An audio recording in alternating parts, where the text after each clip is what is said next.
Et oui, à Jérusalem, nous retrouvons notre correspondant Daniel Haïk ce matin. Bonjour Daniel, Boker Tov, et nous commençons ce journal par des menaces immédiates, très graves, qui touchent les touristes israéliens actuellement en Turquie. Et oui, effectivement, Ilana, hier après-midi, l'état-major de lutte antiterroriste a brusquement augmenté ses mises en garde et a sommé tous les Israéliens actuellement en Turquie, en particulier à Istanbul, à quitter au plus vite le pays.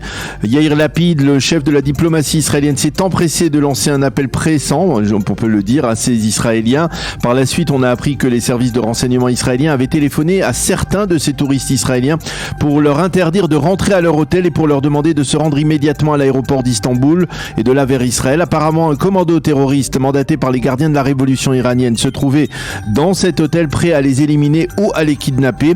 Cependant, en dépit de ces avertissements, les vols au départ de l'aéroport Ben Gurion vers Istanbul se poursuivent et on compte toujours des milliers de touristes israéliens dans la capitale culturelle et économique de la Turquie.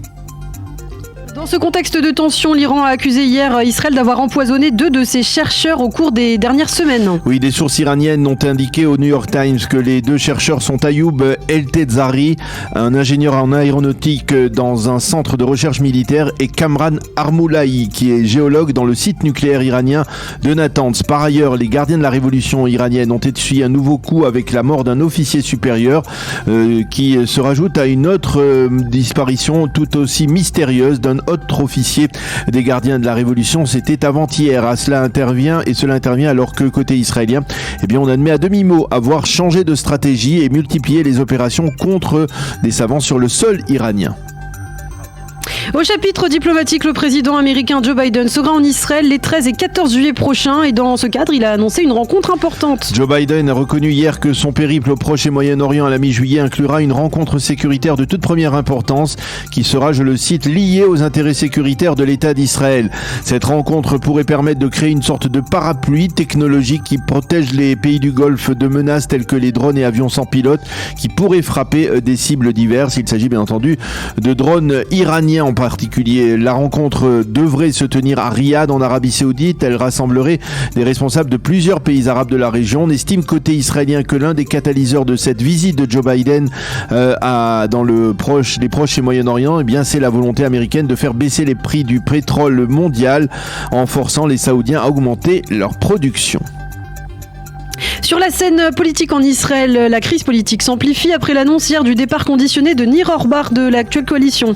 Oui, Orbar a annoncé hier après-midi à Naftali Bennett qu'il ne pourra plus voter en faveur de l'actuelle coalition. La rencontre a été houleuse, paraît-il, et Orbar a accusé Naftali Bennett de vouloir faire tenir son gouvernement avec le soutien de la liste arabe unifiée.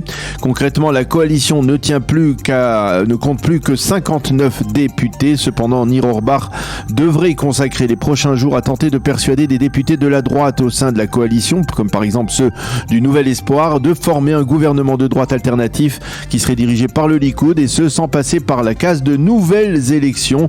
Orbar doit rencontrer à ce propos le ministre Gideon Sa'ar, mais ce dernier ne devrait pas donner suite à une telle requête. À noter qu'hier, lors d'un débat dans l'enceinte du Parlement israélien, Naftali Bennett et son prédécesseur Binyamin Netanyahou se sont invectivés comme ils savent le faire du haut de la tribune de la Knesset. Nous combattons la machine empoisonnée de haine, a déclaré Naftali Bennett, tandis que Netanyahou a accusé le Premier ministre, je cite, de ne plus se sentir « rentrez chez vous », lui a lancé Netanyahou.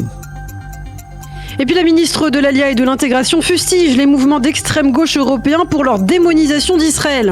Pnina Tamano-Shete est actuellement en Belgique, à Bruxelles, où elle doit rencontrer aujourd'hui la vice-présidente de l'Union européenne, qui occupe également les fonctions de présidente au sein du Parlement européen du groupe de travail sur la lutte contre l'antisémitisme. Lors de l'intervention qu'elle fera aujourd'hui devant une centaine de parlementaires à Bruxelles, la ministre israélienne issue de l'Alia d'Éthiopie devrait s'en prendre aux organisations d'extrême gauche européennes qui se focalisent dans la lutte et la condamnation de l'État hébreu.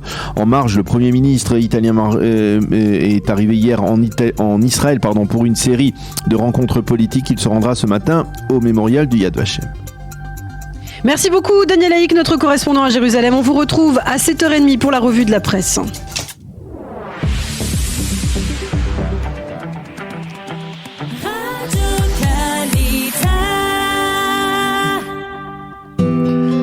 Une page météo pour compléter ce premier journal d'information. Le temps sera ensoleillé, cela on s'en doute, avec une remontée des températures puisqu'au cours des 2 derniers jours, il faisait plutôt frais sur l'ensemble du territoire israélien. Les températures prévues aujourd'hui, 27 degrés à Jérusalem et à Tel Aviv et 37 degrés à Eilat.